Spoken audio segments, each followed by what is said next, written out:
انتہائی بدقسمتی کی بات ہے کہ آج جب ہم انسانی حقوق کا عالمی دن منا رہے ہیں تو ہمارے کشمیری بہن بھائی بھارتی جارحیت کا نشانہ بنے ہوئے ہیں۔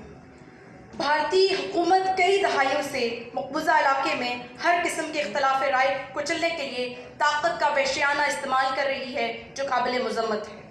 کشمیریوں کی آواز کو دبانے کے لیے ہزاروں کشمیری سیاسی رہنماؤں، کارکنوں، انسانی حقوق کے محافظوں، صحافیوں، تاجروں اور سول سوسائٹی کے ارکان کو گرفتار اور نظر بند کیا گیا ہے۔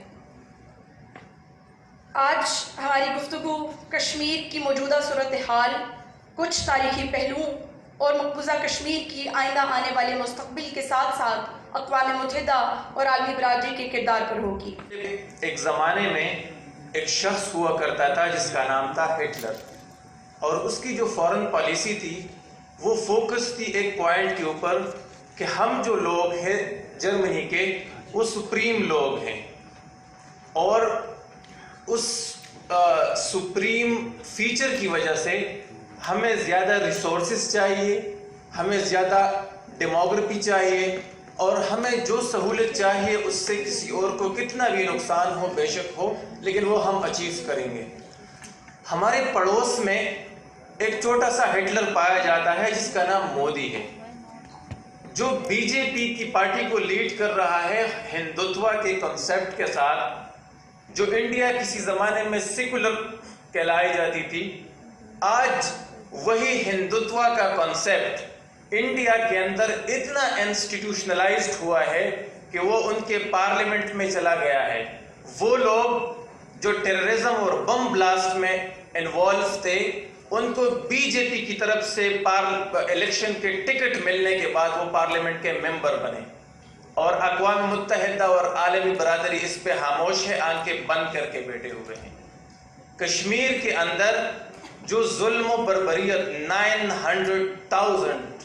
آکیوپیشن فورسز جو ہے وہ کشمیر کے اندر انہوں نے ڈپلائی کیے ہیں، جو بیسک ہیومن رائٹس کے اوپر جو ہے وہ کام ان کی وائلیشن کر رہے ہیں۔ اور 2018 میں ایک ہیومن رائٹس رپورٹ شائع ہوئی تھی 49 پیجز کی،